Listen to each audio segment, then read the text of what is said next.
Assalamualaikum warahmatullahi wabarakatuh. Alhamdulillahilladzi faddalana ala katsirin min ibadihil mu'minin. Allahumma sholli ala sayyidina Muhammad wa ala alihi wa sahbihi wasallam, amma ba'd. Yang selalu kami takzimi dan muliakan guru musikku dan juga guru pembimbing batiniyah dan jasmaniyahku. Juga tak lupa kepada saudara, rekan, teman, sahabatku, sedulur, terutama para pemirsa pecinta ilmu yang selalu setia di channel Ahmad Zaki Sena ini. Selamat malam, semoga kita semua dalam limpahan rahmat kasih sayang Allah, ampunan Allah, dan keberkahan rizki, selalu sehat dan mendapatkan hidayah wal inayah, taufiknya, kemudahan kita untuk melakukan kebaikan. Amin ya rabbal alamin. Pada kesempatan malam kali ini saya akan mengangkat tentang adab makanan, adab terhadap makanan. Kenapa pembahasan ini kami angkat? Karena makanan ini sangat penting sekali, sangat berpengaruh kepada kesehatan tubuh kita, kesehatan batiniah atau ruhaniyah kita. Badan bisa sakit karena makanan. Hati atau ruhaniyah kita juga bisa sakit karena faktor makanan. Nah, yang perlu kita perhatikan di dalam makanan, yang pertama itu tentang zat, sifat kehalalan dan keharamanannya. Jadi halal atau haram situ. Kalau haram itu bisa dilihat dari zatnya atau sifatnya atau akibatnya.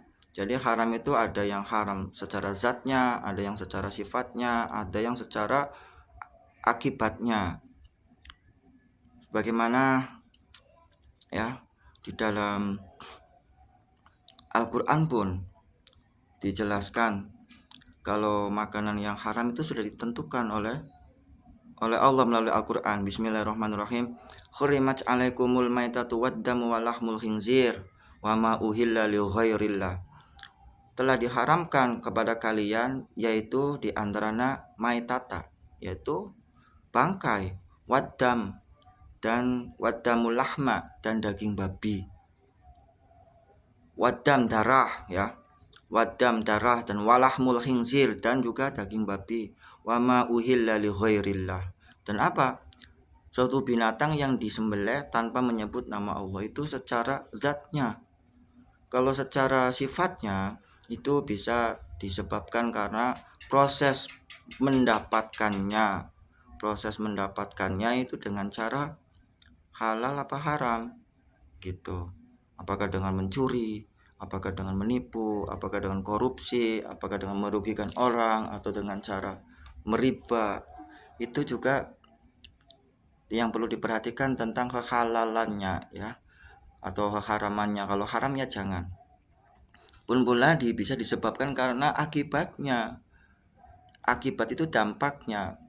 Kalau dampaknya itu bisa menyakiti badan, membuat sakitnya badan, atau akal pikiran kita itu tidak normal atau hilang akal pikirannya. Contohnya itu narkoba ya, narkoba atau makan sesuatu yang memabukkan itu kecubung seperti itu kan termasuknya dari akibatnya. Dari akibatnya, walaupun dari zatnya itu tidak disebut, tapi akibatnya bisa menimbulkan sesuatu yang telah dienas, yaitu khomer. Khomer itu kan dari zatnya haram, dari sifatnya juga menimbulkan keharaman atau juga menimbulkan akal pikirannya itu tidak normal, hilang, sehingga akal kesadarannya, akal normalnya tidak bisa berpikir secara baik. Tuh. Nah, dalam Al-Qur'an itu disebutkan kalau dalam hal makanan banyak sekali ayat-ayat yang menjelaskan tentang makanan. Bismillahirrahmanirrahim. Ya ayyuhalladzina amanu kulu min thayyibati ma razaqnakum. Ayat apa itu? Surat Al-Baqarah ayat 172. Ya ayyuhalladzina amanu, hai orang-orang yang beriman, kulu, makanlah, min thayyibati, dari sesuatu yang baik, ma razaqnakum, apa yang telah aku karuniakan, aku berikan, rizkikan kepada kalian. Nah, satu lagi kami ambil ayat satu lagi. Bismillahirrahmanirrahim. Fakulu mimma razaqakumullahu halalan thayyiba washkuruhu ni'matallahi in kuntum iyyahu ta'budun.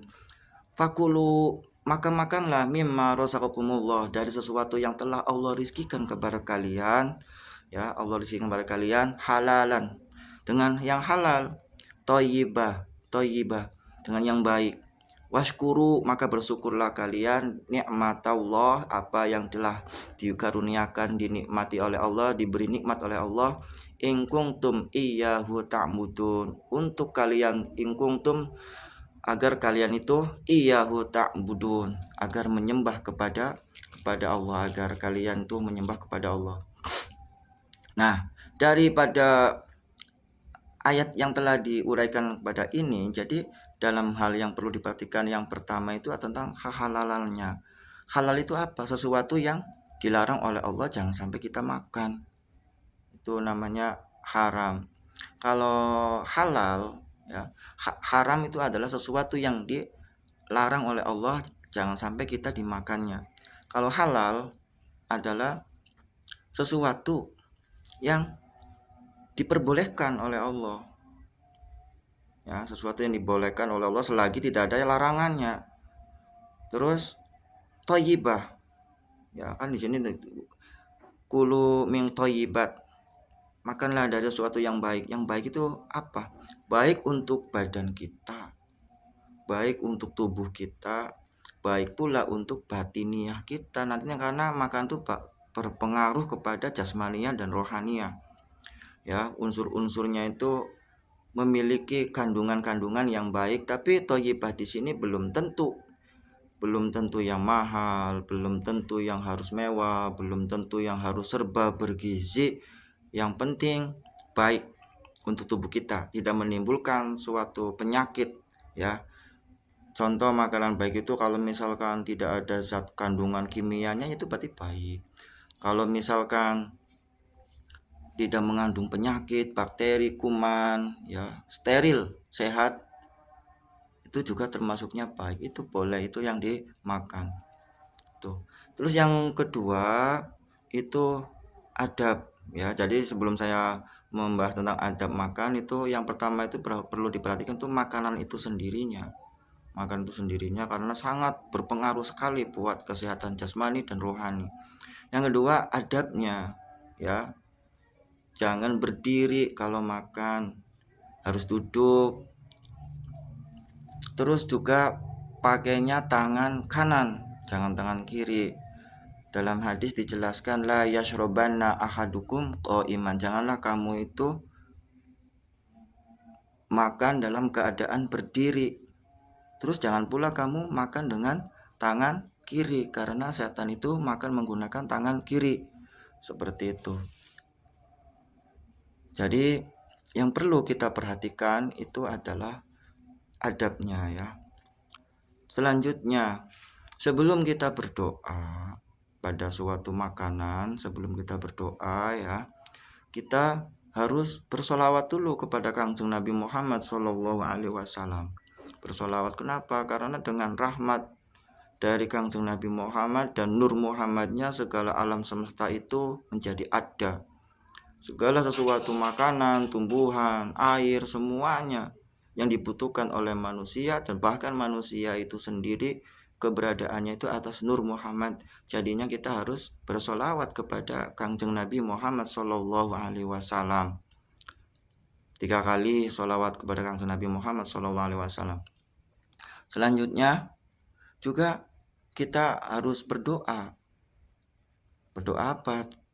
Yang kami sampaikan contohnya itu berdoanya seperti ini.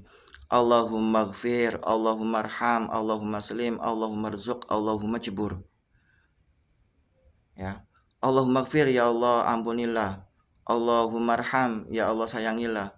Allahumma slim, ya Allah selamatkanlah. Allahumma rzuq, ya Allah diberikan rizki. Allahumma jibur, ya Allah cukupkanlah. Lil muslimin alaina alaina lil muslimina wal muslimat wal mu'minina wal mu'minat al ahya minhum wal amwat min ummati sayyidina wa maulana Muhammad.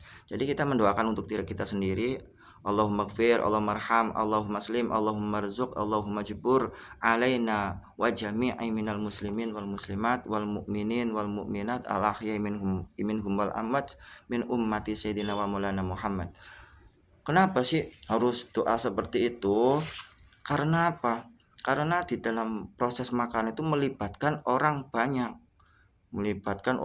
Dari petaninya, dari orang yang memproduksi pupuknya, dari transportasi ya, distribusi, perpindahan makanan ke toko, dari pabrik ke toko ke toko yang lain sampai masuk ke kita konsumen pembeli, dari kita dimasak oleh orang tua atau oleh istri kita, oleh kita sendiri. Banyak sekali yang melibatkan orang-orang banyak, sehingga kita perlu berterima kasih kepada mereka semua, dan bukti terima kasihnya kita mendoakan kepada mereka semua, orang-orang kaum muslimin wal muslimat. Tadi di antaranya Tuhan seperti itu.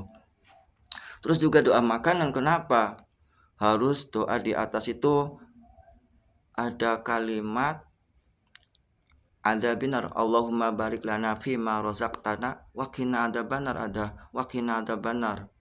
Padahal kita mau makan, kenapa kita berlindung kepada Allah dari api neraka? Karena di dalam proses yang banyak itu kita tidak tahu apakah itu halal, apakah itu baik, thayyib, apakah itu sub'at, apakah itu haram. Kita tidak tahu. Makanya untuk mensterilkan, untuk menetralisirkan, kita berdoa kepada Allah, kami berlindung ya Allah dari api neraka. Seperti itu. Selanjutnya, setelah itu baru kita berdoa, Allahumma barik lana fima razaqtana wa qina adzabannar. Ya. Pada saat kita mau makan, sebelum kita mau makan, tanamkan rasa syukur yang sangat mendalam sekali, karena karunia nikmat makanan yang kita peroleh, kita dapat begitu mudahnya, bisa dimudahkan. Ya, kita nggak pernah menanam padi, kita tidak pernah ikut nyelip atau itu mengupas padinya, kita tidak menanak nasinya, kok ada di tangan kita. Itu harus benar-benar disyukuri yang sangat mendalam sekali. Bisa jadi orang lain tidak memiliki nasi atau belum susah dalam mendapatkan makanan, maka pada saat itu kita doa tadi agar orang yang lain, Allahumma rzuk, agar mereka semua juga memperoleh makanan yang kita dimudahkan oleh Allah Subhanahu wa ta'ala. Benar-benar ditanamkan rasa syukur kita, dimudahkan oleh Allah memperoleh rizki pada saat kita mau memperoleh makanan. Lalu selama kita makan, dalam proses kita makan, setelah kita berdoa kan tadi, Allahumma barik lana fima razaqtana wa qina adzabannar, selama kita proses makan harus ingat kepada Allah, ya, jangan lalai. Harus ingat kepada Allah dalam hati. Walaupun mulut kita sedang mengunyah makanan, mengunyah lauk, tapi dalam hati kita itu selalu terhubung dengan ingatan hati kita kepada Allah, dengan ismu agungnya, ismu zatnya, ismu isbatnya, ismu jalalahnya, gitu. Lalu selama kita makan itu jangan ngobrol, ya, jangan berisik dengan ucapannya, dengan alat-alat, sendok, piringnya. Dan piringnya, adabnya itu taruh di bawah. Kalau di meja ada mejanya. Kalau tidak ada mejanya, pakainya lantai ya di lantai. Itu mah cuma sekedar adab ya. Pakai tangan boleh nggak? Ya boleh. Cuma adab, itu mah etika. Nggak apa-apa kalau pegang tangan juga nggak apa-apa. Kalau kita berbicara tentang etika. Terus kontrol kesadaran nafas kita, jangan sampai tersendak ya. Kontrol kesadaran nafas, ya, nafasnya itu antara kesadaran nafas itu harus kita kontrol. Terus juga disediakan air minum, barangkali kita butuh minum, nanti keselak Kalau kita masaknya banyak ya, kalau kita masaknya banyak itu sebaiknya berbagi dengan tetangga, berbagi dengan tetangga. Kalau kita makan pula jangan terlalu ambil yang banyak, harus sesuai dengan porsi perut kita. Kenapa? Karena kalau misalkan lebih itu kan mubazir, sia-sia eman-eman. Jangankan banyak lagi, satu nasi pun itu nanti akan dipertanggungjawabkan, ya. Tidak dikatakan 1000 kalau kurang satu, berarti berapa? 999. Kurang satu juga mempengaruhi. Jadi satu biji nasi pun nanti akan dipertanggungjawabkan oleh Allah. Jadi kita harus mengambil nasi yang secukupnya. Kalau kita jamuannya dalam orang banyak berjamaah, ambil yang lebih dekat-dekatnya. Itu sunnah Nabi, ambil yang lebih dekat-dekatnya. Pun pula yang perlu kita perhatikan dalam makan itu adalah jangan terlalu mengutamakan tentang kelezatannya, ya. Karena perintah Allah tadi yang penting halal dan toyib. Halal boleh dimakan, tidak dilarang oleh Allah. Toyib baik untuk tubuh kita. Walaupun kita boleh makanan yang mengandung gizi itu boleh, tapi jangan terlalu mengandalkan serba mencari. Lidah kita pengennya itu, lidah kita lagi kepengen itu. Jangan terlalu orientasinya tuh seperti itu, karena bisa mengurangi esensi daripada makanan. Esensi dari makanan itu apa sih? Untuk menyehatkan badan kita, untuk mengganti sel-sel yang telah mati, untuk menguatkan tubuh kita, memperoleh energi dan bisa menegakkan tulang belakang kita, sehingga dengan energi itu kita bisa ibadah, sehingga kita dalam keadaan sehat baik-baik saja. Karena perut juga memiliki hak, kalau lapar ya harus makan, jangan ditahan-tahan terus, nanti sakit. Seperti itu.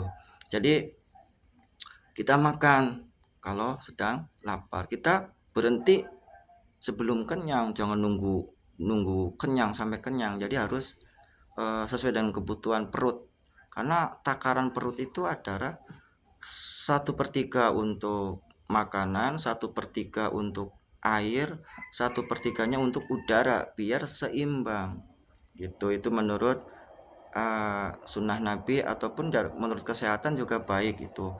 Jangan terlalu berlebihan sampai kemelakaran, istilah bahasa Jawanya itu kemelakaran ya. Buat jalan aja tidak bisa, buat mau sholat juga tidak bisa, sampai kalau sendawa ya, sendawa itu mau hampir keluar lagi nasinya, itu kan nggak boleh tuh, nggak boleh ya. Jadi yang lebih diutamakan adalah dalam bersikap kita bersyukur atas karunia nikmat makanan itu sendiri, baru benar-benar ditanamkan dalam diri kita, sehingga dari makanan itu bisa menyehatkan jasmani dan ruhani kita. Semoga dari etika adab makanan ini yang perlu kita perhatikan bisa ada manfaatnya untuk kita dan bisa diterapkan untuk kita, ya. Terus pula saya lupa, jangan sekali-kali menghina makanan, ya. Jangan sekali-kali menghina makanan, mencaci makanan, mencela makanan, itu tidak boleh.